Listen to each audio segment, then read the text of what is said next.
Welcome everyone to another video. My name is Haggart, aka Hags, and today I've got a topic which has been on my mind since the first property I have sold, and that is why I hate the sale process of selling a property in the UK.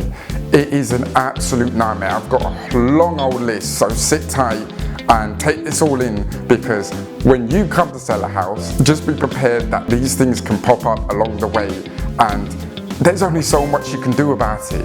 And the more sales I've made as a property flipper, I want to say the harder it gets, and the only time there's ever certainty is right at the end. But let me not get carried away, and let's just start off the process.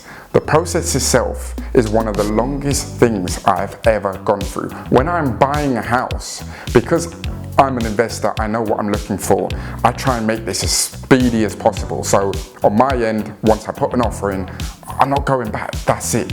But when I'm selling a house, I don't know these first-time buyers. I don't know if they've ever bought something previously. I don't know if they're in a chain yet, and if they are, that's a whole nother story in itself. They really have to be taught exactly the process from A to Z, exactly step by step. But then when you accept an offer on a property, you can't get excited, you can't be happy, because the next step is the mortgage valuation.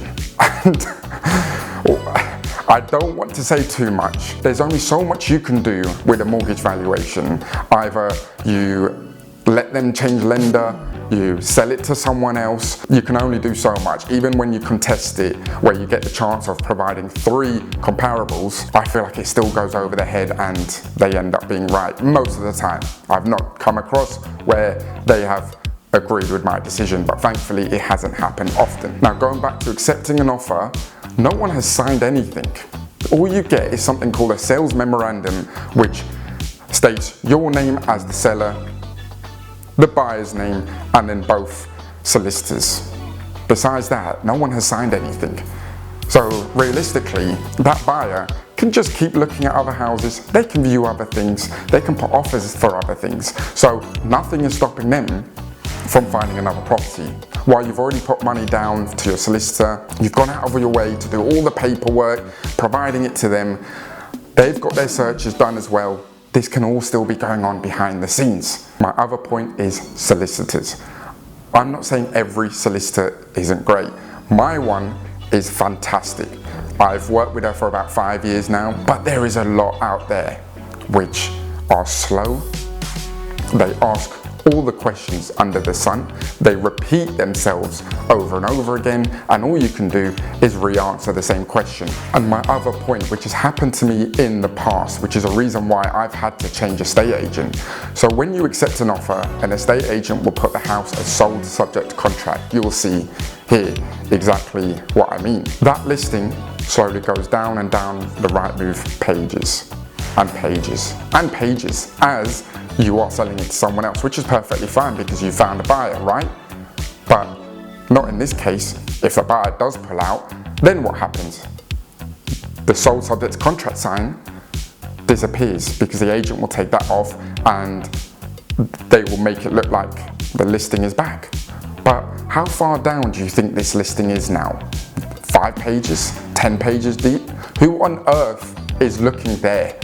And what you can't do, which is a pet peeve with Rightmove, is you can't tell them to put it back to the top of the listing and almost make it as a new listing in itself, which to an extent I understand. You have to wait about 6 months, if I'm not mistaken, to then relist it as a completely new listing, or you have to drop the price 2% there or thereabouts to then get it back to the top as a reduced listing.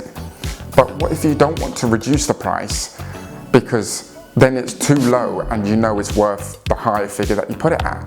So in my case, I just had to go to another estate agent to relist the house at the same price and hope again that it sells and it's a new listing. But besides that, there's no real commitment till contracts are exchanged, and that is easily 2 months down the line. Something I've had on my mind for a very, very long time, and I've had a sale fall through twice, majority of the time for no real reason. and then one more time actually because of a mortgage valuation coming in less than what it is, even though I know full well what the house is worth. But there we have it. I hope you enjoyed this video and I hope it hasn't put you off selling a property, but please be mindful of these things when you are selling a house. And if you are in a chain, be cautious. I tend to not sell a house to anyone in a chain. I like a first-time buyer who is just ready. So just be cautious, keep an eye on these things I've mentioned, and hopefully it's just a smooth process for you. But I've been Harold, aka Hags, don't forget the name, and I'll catch you in the next video.